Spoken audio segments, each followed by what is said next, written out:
邊嘗試街頭活動？哇，好難啊！不如唔好就我走咯。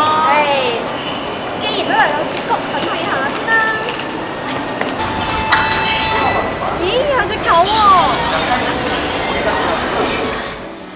嗱，佢並唔係一隻普通嘅狗，佢係著名嘅中狗白宮社長。據說當年白宮嘅主人過身之後，白宮每日都嚟到呢個車站等候佢嘅主人，直至死去。嗰個居民為咗紀念白宮嘅功成名就呢邊社長，而家仲成為個年呢邊。哦，原來係咁嘅。全東京人流量最大嘅十字路口，果然係名不虛傳啊！哇，好多人啊！咦，109喎！嚟到涉谷一定要嚟涉谷109啊！據說呢度係潮人潮牌嘅居集地嚟㗎，所有嚟到涉谷嘅人都一定要嚟109。不過我哋今日中意完成 mission，我哋都完成 mission 先啦。好啦！哇，嗰度有人賣藝啊！原來街頭活動可以咁簡單，不如我哋搞個 free hand 算啦。free hand 咁常見，不如我哋搞個 free hand 啦。free hand，而家落雨喎。但係我哋都要完成任務㗎，我哋完成好啦。好。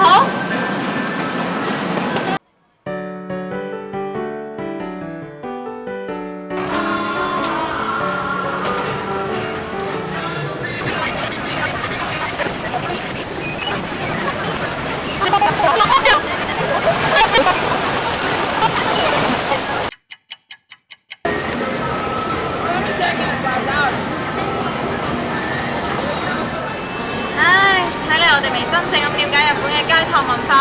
其實我哋今日嘅旅程仲未結束㗎，我哋應該真正深入了解日本街頭文化先㗎嘛。喺日本嘅公共場所，成日都會見到一啲街頭表演仔㗎。哇！佢哋耍雜技好犀利啊！梗係啦，其實喺日本好多嘅街頭表演者都係有策劃性格，而且專業性都好強。好似呢個表演咁啦，表演者用音樂配合佢哋嘅雜技嚟吸引觀眾。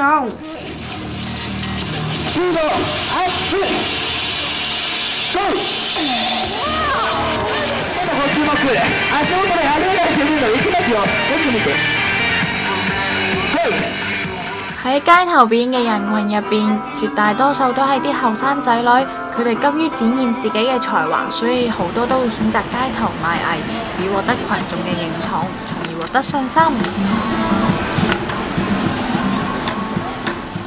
仲有一啲街頭表演者係為咗自己嘅夢想，好似呢位表演者咁啦，佢賣藝賺錢就為咗自己嘅旅行計劃。